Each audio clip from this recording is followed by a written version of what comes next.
how do we navigate change management, not from a systems perspective alone, a human perspective? How are we communicating throughout an organization around what's happening that it gives psychological safety? Human beings, in order to thrive, have to be physically, mentally, emotionally, socially, and financially well in the pillars of health in order to contribute at their best. Welcome to the Optimized Workplace. I'm your host, Fran Dean Bishop, where our discussions with influencers, experts, and innovators are helping transform the well-being and sustainability of today's workplaces and spaces. Today, I'm speaking with Jocelyn Pepe, a strategic visionary mental health advocate. She's a registered health coach, a professional certified coach with the International Coaching Federation, and a vice chair of the Wellness Coaching Initiative, a member of Workplace Wellbeing Initiative, both projects led by Global Wellness Institute. So without further ado, welcome to the show, Jocelyn. Thanks, Fran. Appreciate the introduction. It's great to be here. So I would love to dive into this. I was just at a conference yesterday with Gallup. Gallup put on a great conference here in Washington, D.C., and they had a breakfast, kind of a meeting of different practitioners that are in and around the mental health space. And the whole conversation is around the practicality of what's working in mental health in the workplace, what's not working. And they are just publishing, Gallup is their own workplace engagement study for 2024. And really a huge focus of it is what's happening around mental health and the breakdown of it, particularly when it comes to the younger generations and this whole remote working that people thought was so fantastic. And now we're finding that generationally that is not working for the younger set because they're feeling so isolated. So with all of that as our, kind of as our landscape and our starting place, I'm curious as a researcher, as someone who's working in this field of mental health and just what you have found in terms of the practice yourself, what is keeping you up at night about the challenges we're currently facing when it comes to mental health in the workplace? Such a good question. And there is so much to unpack here. So I think the first thing that's really critical to acknowledge is mental health in the workplace. It's greater than clinical mental health. So we're not talking about necessarily always needing clinical support for what's going on in the workplace. What I'm seeing and hearing in my practice and in the work that I do is mental health is a whole person, whole culture, whole organizational approach to employee sustainability. And what does that mean even? What's happening inside organizations from the aggregate data that I collect is that it needs to start from the top, and it's mental health and resources that are being poured into financially, and organizations are really, really investing in mental health supports through EAP. They're investing in training sessions, all different types of opportunities for employees. That's all geared towards those who say that they're struggling with their mental health. What I feel is necessary is a whole systems approach, because this is not just about people who are suffering or struggling. It is a conversation for everybody, because when I collect the aggregate data from any of the mental health coaching that I'm doing or conversations from an organizational level, it's about what you had said. It really about like that hybrid. It's not necessarily working for everybody's mental health because it's socially isolating and social well-being is suffering. There's like lack of ability to communicate well or really get into like communication disagreements and things over Zoom. So people are struggling from that perspective. And then just from a leadership perspective, it's really around that interpersonal communication where I'm hearing a lot of struggles, and that lack of understanding or lack of compassion or lack of support that people are feeling in their professional space. So rich and so dense, right? So Yeah. where to start?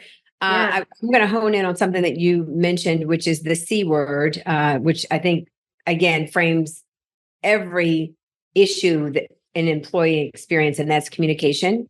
And how are we communicating, how we're not? Interestingly enough, the conversation we were having yesterday with this roundtable of thought leaders that I was invited to was that, there's a lot to be said around assessments and surveys and employee engagement assessments, and everyone surveys and surveys and surveys their employers to death. And one researcher mentioned, and I totally agree because we've seen this in our own work, that yeah, you can research and you can survey and you can assess, but if there's already an unconscious bias by the place of the person who's taking the assessment as to how this is going to be viewed in terms of my feedback around my mental health. So there's unconscious bias on asking for the help, reporting in that I'm having a struggle, I'm having a challenge. And we see this a lot, right? I'm in the emergency response space and work a lot with emergency responders. How do we begin to start with that? Because I feel like that's a big part on the communication in terms of even how we're communicating about it before we even start to assess.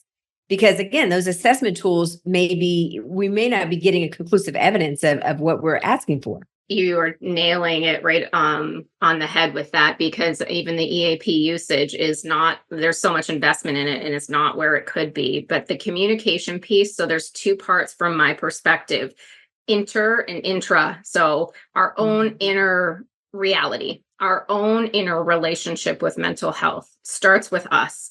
So whatever stigmas, biases we have internally impact how we engage, interact, converse, seek support, don't seek support around our mental health and well-being.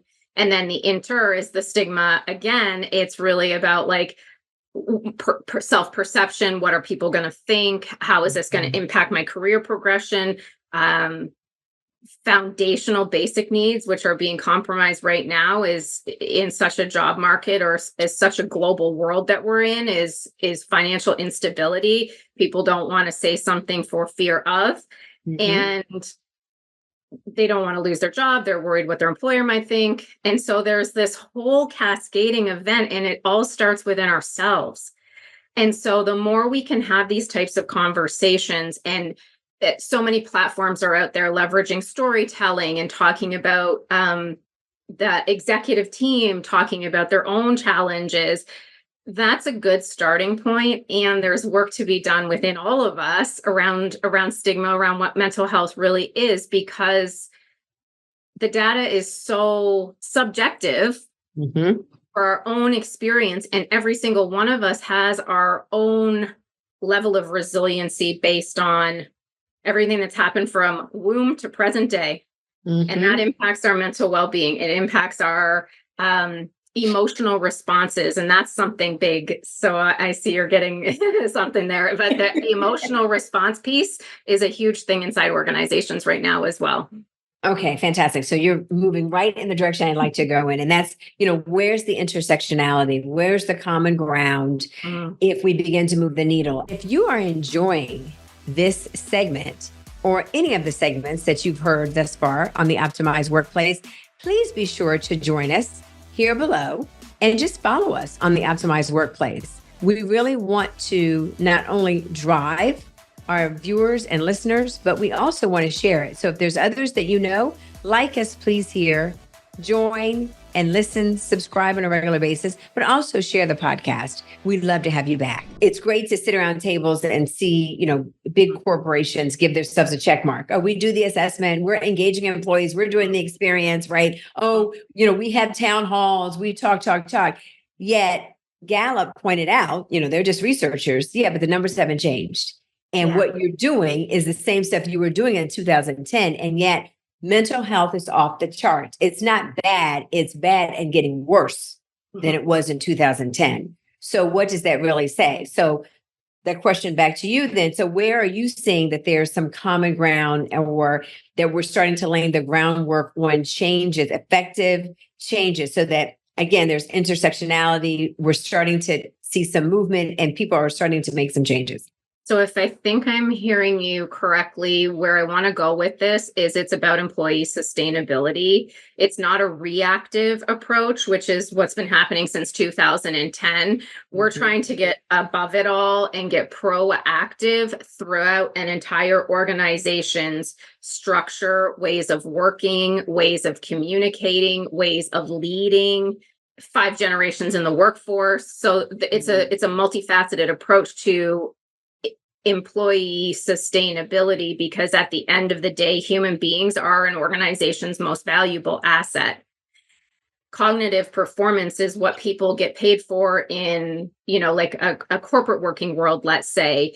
Also, if it's frontline workers, there's a level of mental stability and cognitive acuity that needs to be happening in order for people to truly be contributing to their best without getting hurt, without the level of psychological stress really debilitating them. And that's where it goes down into the negativity. But it's this upstream proactive approach to mental health that we really need to shift into, not a reactive support network.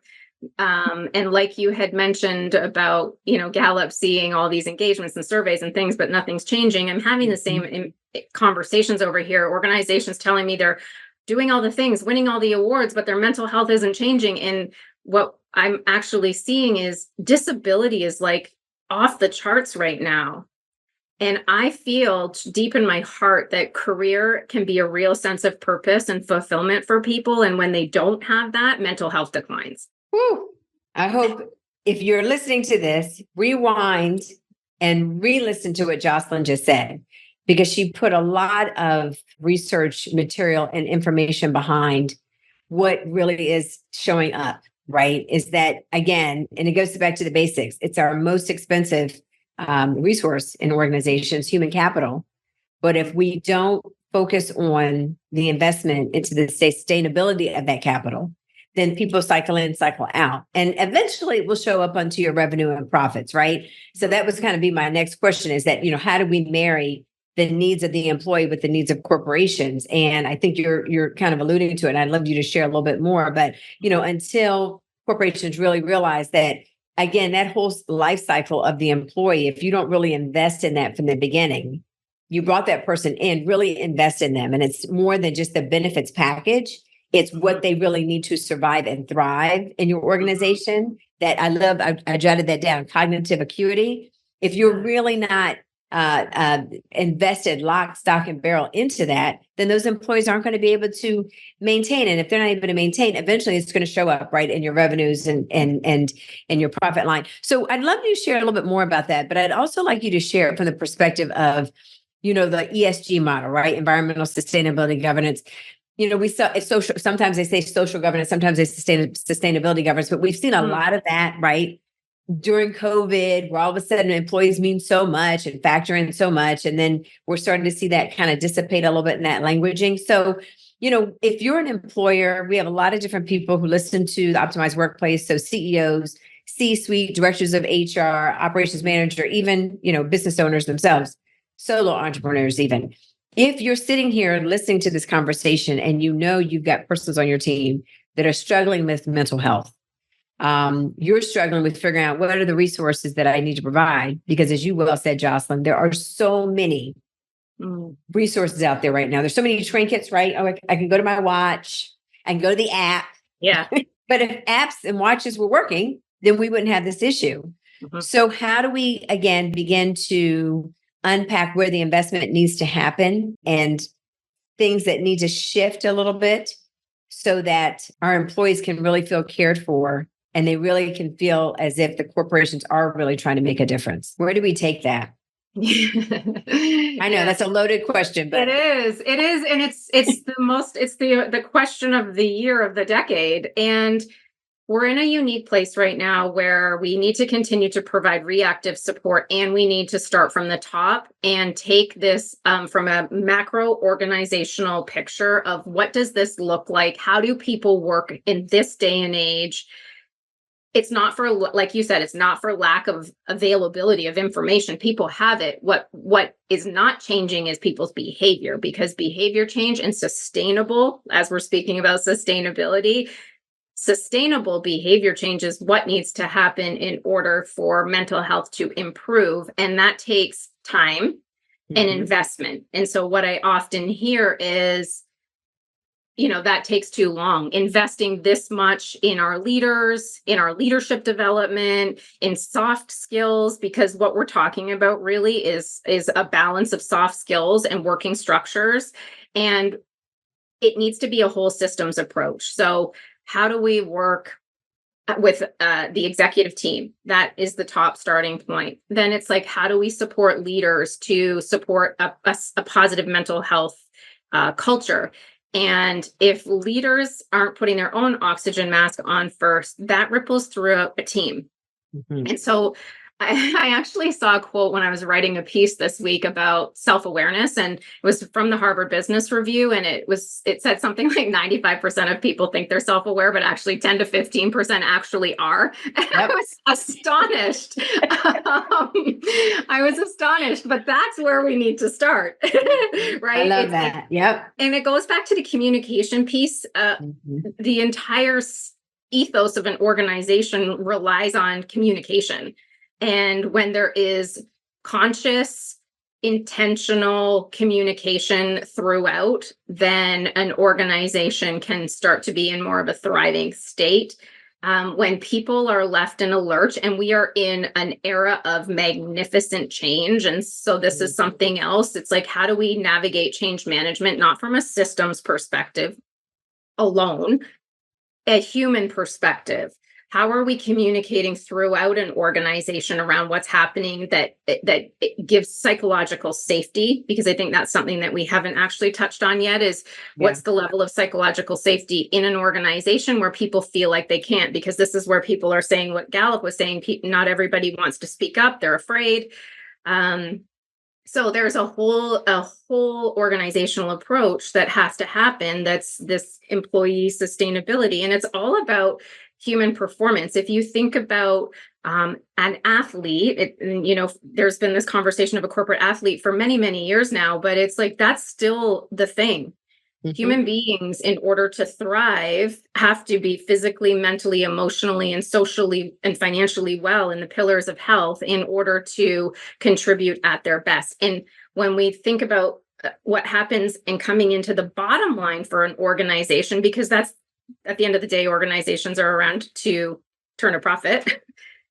Yeah. There is so, I call it brain drain, but there's so much brain drain Yeah. on psychological stress, Mhm. worry, Mhm. low level communication, It's and not amazing enough people are actually getting anything done. You know yeah, what I it mean? When you surprises think about me. it, it's like, wow, how are we even being productive when you think about all these other factors that are coming up? So I'm taking a couple different things from this Mhm. snippet. I love the fact that you mentioned, let's approach it from a macro level. Yeah.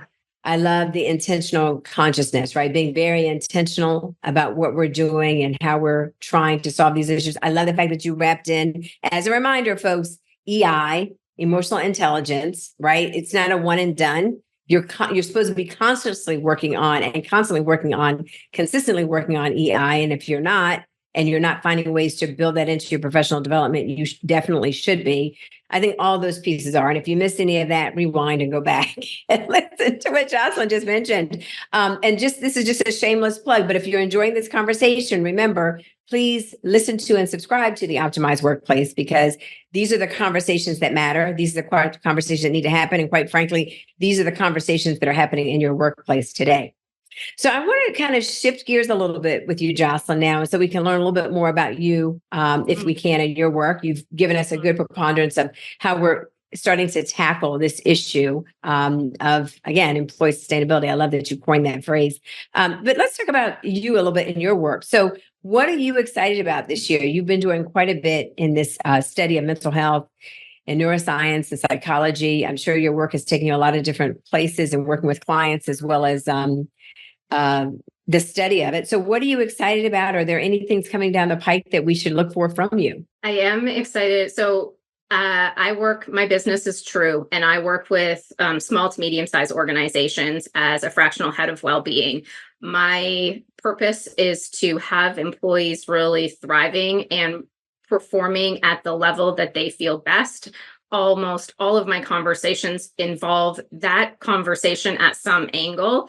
The employee sustainability program comes from Unmind. I'm an Unmind mental health coach, and they are making a huge difference globally for mid to enterprise size organizations with an employee sustainability strategy and a ton of data and insights to back that up. So this year, that is what I'm excited about. So from that small to medium sized business perspective, and then the work that I get to do as an unmind mental health coach, and the work that they're doing and be involved in that at a global level, I'm really excited about. And as well, in that sustainability piece, I really focus on women's mental health and how women's health and well-being is different. It's a different journey, and we are still struggling to achieve the levels we want to achieve in the workplace, financially, leadership level, navigating multiple caregiving roles, most of the workforce being in menopause or perimenopause from a female perspective. Mhm. There is a lot of things women are navigating from a mental health perspective. So that's the second thing I'm really passionate about and really focused on as we move forward in terms of sustainability, because corporate sustainability, employee sustainability needs to take a unique approach to the different prongs and the different types of people, just like the diversity, equity, inclusion conversations. Mhm. We have work to do here. Excellent. I think that's a great place to put a pin in it. I think there's Mhm. definitely a part two coming to this conversation, though, because that was so rich. I was kind of dialed in. I was like, wait a minute, I'm the host. I've got to keep us on track. But that was such a great conversation. So thank you so much for being with us, and thank you for your time, and thank you those who are with us today for listening to the Optimized Workplace. Again, I'm your host, Fran Dean Bishop. This has been an amazing conversation with Jocelyn. I definitely would recommend re-listening to it. I probably would be doing the same. And remember, as I always tell you, it's many and that small monumental moments that make the biggest difference in your day. Take care, everyone.